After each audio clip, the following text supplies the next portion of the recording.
আল্লাহ রাব্বুল আলামিনের দিদার পেতে হলে, আল্লাহ রাব্বুল আলামিনের সাক্ষাৎ পেতে হলে, রুয়ায়াতুল্লাহ সুবহানাহু ওয়া তাআলা পেতে হলে নামাজ লাগবে।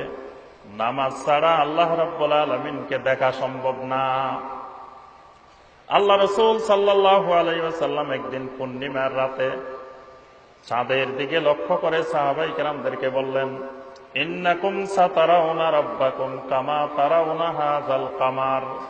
ও আমার সাহাবীরা, এই পূর্ণিমার চাঁদকে যেভাবে দেখতেছ, অচিরেই তোমরা তোমাদের রব্বুল আলামিনকেও সেভাবে দেখতে পাবে। সুবহানাল্লাহ, তোমরা তোমাদের রবকেও সেভাবে দেখবে।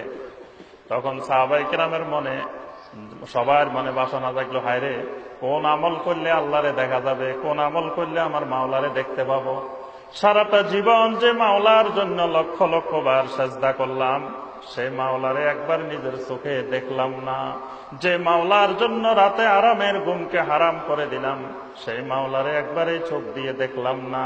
যে মাওলার কাছে সাহায্য চাইতে চাইতে চোখের পানি ফেলতে ফেলতে কতবার কান্নাকাটি করেছি, কিন্তু সেই মাওলারে একবার দেখলাম না।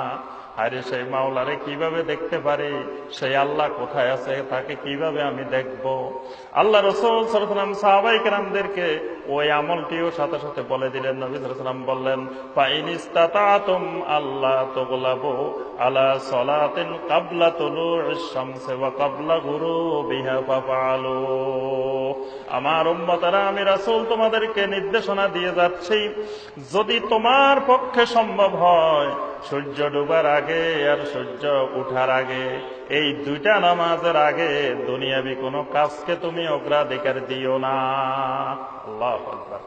অর্থাৎ ফজরের নামাজের আগে আর সূর্য ডুবার আগে কোন নামাজ? আসরের নামাজ, সালাতুল আসর আর সালাতুল ফজর।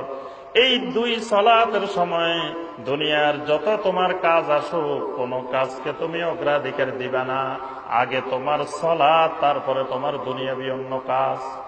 সালাতুল ফজরের সময়টা এমন একটা সময়, যে সময়ের মধ্যে আপনার ঘুমটা খুব গভীর হয়।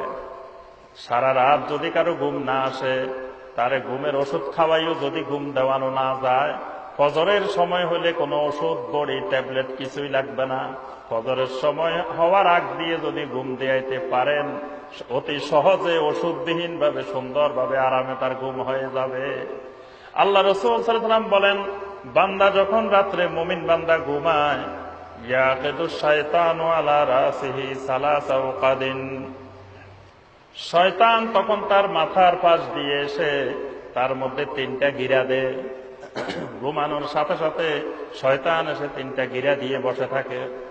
ওই গিরার মধ্যে শয়তান ফু দিতে থাকে আর বলতে থাকে, আলাইকা লাইলুন তাবিলুন ফারকুদ, আলাইকা লাইলুন তাবিলুন ফারকুদ। রাত এখনো অনেক লম্বা, রাত এখনো অনেক লম্বা, তুমি আরামে ঘুমাই থাকো, আর একটু পরে তুমি উঠতে পারবা।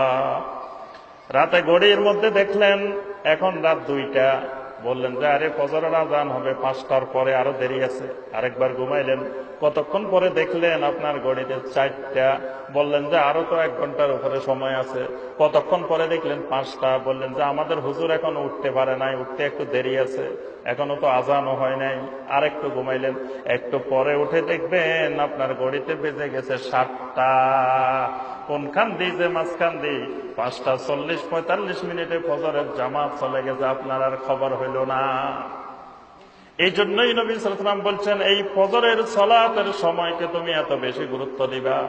যদি তুমি তোমার মাওলাকে, আল্লাহ রাব্বুল আলামিনকে যদি তুমি জান্নাতের মধ্যে চোখ দিয়ে দেখতে চাও, কি আল্লাহকে দেখার ইচ্ছা আছে? আলহামদুলিল্লাহ, সবার আছে, সব মুমিনের আছে। আল্লাহকে দেখার ইচ্ছা কার নাই? কিন্তু আল্লাহকে দেখার কথা বললে সব রাজি, কিন্তু যদি বলি ফজরের আযান দিলে আর ঘুমাই থাকা যাবে না, আমার ভাইয়েরা, আমার বোনেরা, এমন ঘুম কবরে দিবেন, হাজার হাজার বছর, লক্ষ লক্ষ বছর ঘুমাইতে পারবেন। দুনিয়ার এই সামান্য সময় ঘুমকে অগ্রাধিকার দিয়ে ওই ঘুমকে কেন আপনি হারাম করে দিচ্ছেন? আপনি তো দুনিয়াতে ঘুমাইলে কয় বছর ঘুমাইবেন? 60 বছর ঘুমাইবেন, 70 বছর ঘুমাইবেন, 80 বছর ঘুমাইবেন।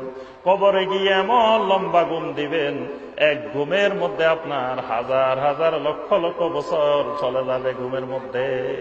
ঘুমাইতে তো পারবেন, তাহলে দুনিয়াতে এত ঘুম নিয়ে পাগল কেন? আর অল্প সময়ের ঘুম, সারাদিন ঘুমান, কিন্তু ফজরের ওয়াক্ত যখন হবে, ফজরের সময় যখন হবে, তখন সেই ঘুমটাকে আপনি বাদ দিয়ে আমার আল্লাহর সাথে আমার দিদার হবে, আমার মোলাকাত হবে, আমার আল্লাহকে আমি দেখব, আমি ফজরের সময় একজন মুমিন ঘুমিয়ে থাকতে পারি না। কি এটাতে সবাই রাজি আছেন? আল্লাহ পাক আমাদের সবাইকে কবুল করুন, সকলে বলি আমিন। আরেকটা হলো আসরের সময়। আসরের সময়টা এত ব্যস্ততার সময়, দেখা যায় অনেক কাজে কর্মে আমরা ব্যস্ত থাকি। কেউ দেখা যায় ব্যবসা বাণিজ্যের কাজ, তারপর পারিবারিক কাজ, বিভিন্ন কাজ, এই পড়তেছি, এই তো পড়বো, এই তো যাইতেছি, এইরকম করতে করতে একটু পরে সূর্য ডুবে যায়। একটু পরে আর দেখা যায় যে আমার আর সময় নেই, মাগরিবের আযান হয়ে গেছে, সূর্য ডুবে গেছে। এই জন্য নবী সাল্লাল্লাহু আলাইহি ওয়াসাল্লাম এই দুইটিকে বেশি গুরুত্ব দিয়েছেন। এই দুইটাকে যদি কেউ যত্নবান হয়, এই দুইটার ব্যাপারে যদি খুব তৎপর থাকে, বাকি তিনটা তার জন্য সহজ হয়ে যায়, বাকি তিনটা তার জন্য আর কঠিন হবে না। এই জন্য আমার সম্মানিত ভাই ও বোনেরা, আপনারা এই নামাজের প্রতি, এই সলাতের প্রতি, আল্লাহর জিকির, আকবার যে জিকির, এই জিকিরের প্রতি সবচেয়ে বেশি গুরুত্ব দিবেন।